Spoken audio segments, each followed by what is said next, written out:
Welcome to the Slop Temple. We pray this video helps. In this video, I will explain how to change your Chrysler Pacifica's air filter.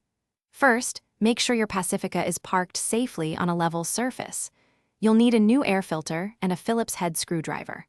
Once you have your tools, open the hood and locate the air filter housing, which is typically a large black box near the engine.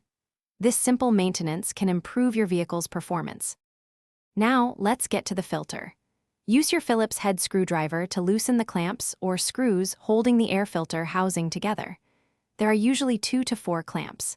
Be gentle, as you may also need to disconnect a few hoses or electrical sensors that are attached to the housing. Once everything is loose, carefully lift the top half of the air filter housing to expose the old filter. With the housing open, you can now easily remove the old, dirty air filter.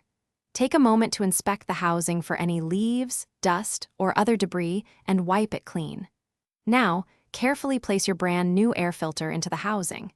Make sure it sits flush and creates a good seal all around the edges. This ensures proper airflow and filtration for your engine. Finally, it's time to put everything back together. Carefully lower the top half of the air filter housing back into place, ensuring it aligns correctly.